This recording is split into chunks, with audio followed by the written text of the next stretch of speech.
eu não posso transferir a minha certeza àqueles que me ouvem.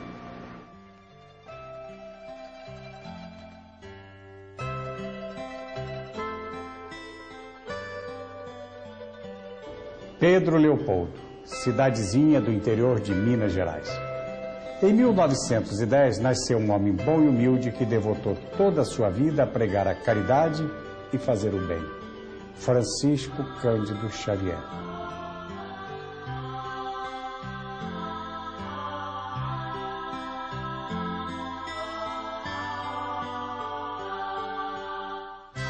João Cândido, seu pai, um homem pobre que lutava muito para manter a numerosa família de 15 filhos.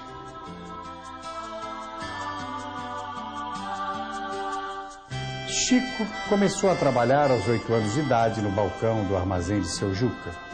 Pouco mais tarde, empregou-se como auxiliar de tecelão na Companhia de Fiação e Tecelagem Cachoeira Grande.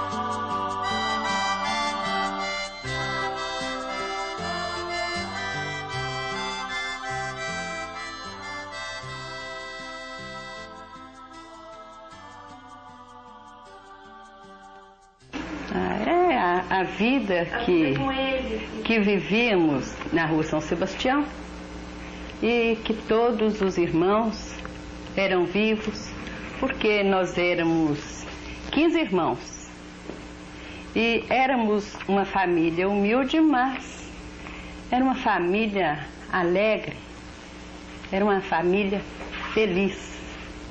Depois veio a morte do meu irmão, o José, então tudo se modificou. A família já ficou mais triste, mas estamos tocando a vida. Depois que morreu o José, vários de nossos irmãos partiram também para o mundo maior, mas nós sempre temos a certeza de que ninguém morre,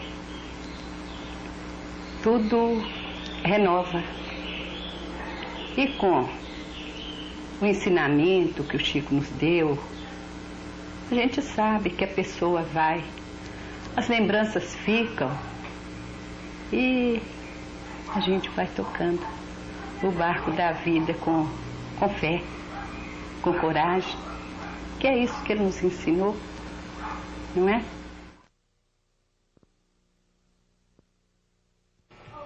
A gente teve tanto tempo bom que a gente não sabe explicar.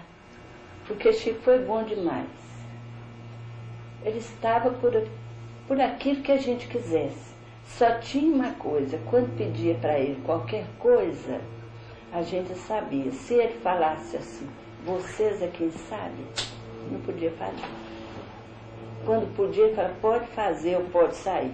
Mas se ele falasse, vocês é quem sabe se deve ir. A gente não ia. Mas tudo dele foi bom demais. A casa uma casa que nunca teve palavrão, nunca teve briga. Então eu acho isso fundamental. Nunca teve uma rusga nessa casa. A gente mora do lado do meu sobrinho, nunca tem os filhos dele, nunca teve uma rusga. Tudo por quê? O ensinamento do Chico.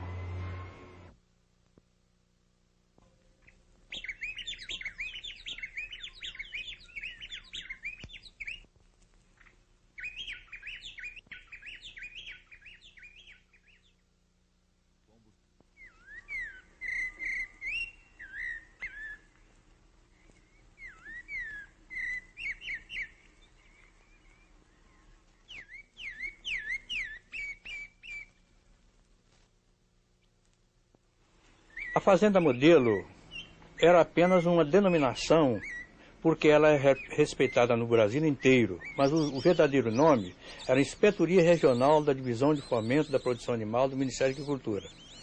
E o trabalho da Fazenda Modelo consistia em criar e recriar animais de puro sangue para serem emprestados aos fazendeiros de Minas Gerais. E a repartição, além do trabalho propriamente dos animais, mantinha escritórios. E o Chico Xavier, por exemplo, trabalhava na seção do pessoal. Ele foi para a Fazenda Modelo em 1º de agosto de 1935. Todo o trabalho considerado importante do escritório ficava a cargo do Chico. Os relatórios, as cartas, os ofícios endereçados ao ministro, aos diretores do pessoal de fomento e de departamento, todos eles eram feitos por Chico. E Chico tinha uma facilidade incrível para redigir e datilografar diretamente esses documentos sem fazer rascunho. Eu, por exemplo, que fui para lá em 1937, com 15 anos de idade, ficava abismado de ver a capacidade do Chico. Eu trabalhava no outro setor, mas aos poucos o Dr. Romo Joviano, que era o chefe da fazenda, um grande amigo do Chico também, ele me mudou de trabalho 2 vezes, até que eu fui também para a seção do pessoal trabalhar com o Chico. E com ele eu aprendi a trabalhar. E saí para Juiz de Fora, que eu fui nomeado para outro cargo, e só retornei a Pedro Leopoldo em 1958. O Chico continuava trabalhando na fazenda. E continuamos nossa amizade, nosso convívio de trabalho. E em 1960, como eu declarei, eu fiz a aposentadoria dele.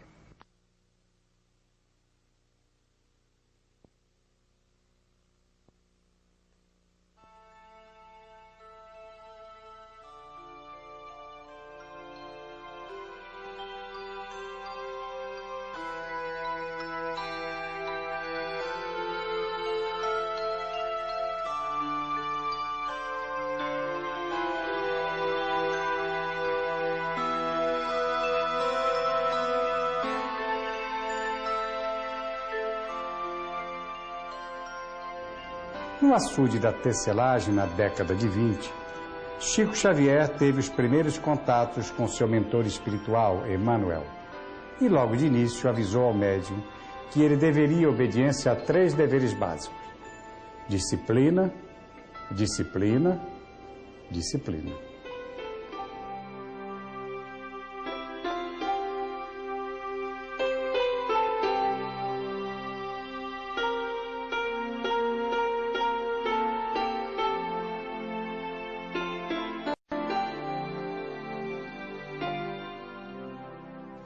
Desde os 5 anos de idade, quando perdi a minha mãe no plano material, eu me sinto em contato com os espíritos desencarnados. A princípio na Igreja Católica e depois, mais tarde, desde 1927, no Espiritismo propriamente considerado. Eu creio que foi a convivência dos amigos espirituais, eles como que por misericórdia, me controlaram, me ajudaram a compreender que a minha obrigação era atendê-los, de modo que eu creio que essa perseverança não é devida a mim, mas à influência deles. O padre mandou falar com ele que fosse lá na igreja. Então ele mandou falar com o padre que viesse aqui em casa ou fosse no centro, que eles iam conversar no centro. Um deles teve coragem de ir no centro, não lembro qual. Mas o outro, com o padre Sinfrônio, que foi Frei Boaventura, parece que ele morreu, né? Ele foi à Fazenda Modelo conversar com o Chico. Quando eles entraram, Chico assustou. Eles então falaram: Chico, você não nos manda sentar? Isso é mesmo, eu esqueci. Mandou sentar, pediu cadeira, que não tinha cadeira para os dois. Então eles conversaram muito tempo com o Chico. Entre a conversa, ele virou para Chico e falou assim: então você acredita mesmo que há uma outra vida, que há uma reencarnação? Chico falou assim: acredito. O que é que o seu benfeitor está falando agora? Ele está falando comigo para respeitar os senhores como ministro de Deus. Então eles falaram assim: então me explica. Chico foi e falou com eles assim: o que é que vocês acham de nascerem filhos de pais com saúde e nascer filhos de cego, surdo, mudo? Qual o motivo?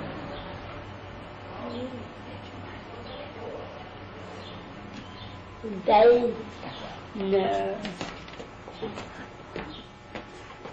Sangue. então ele virou e falou assim, eles então viraram para Chico, Frei Boaventura virou e falou assim, é porque o Deus quer. Quando Deus quer, o filho nasce assim. Então, Chico virou e falou assim, então o Deus que vocês conhecem não é um Deus de amor e bondade, porque o Deus que eu conheço é um Deus tão bom que Ele não quer que os filhos dele nascem aleijados. Então é por isso que eu acredito na reencarnação, porque se não houvesse reencarnação, os filhos nasceriam sãos.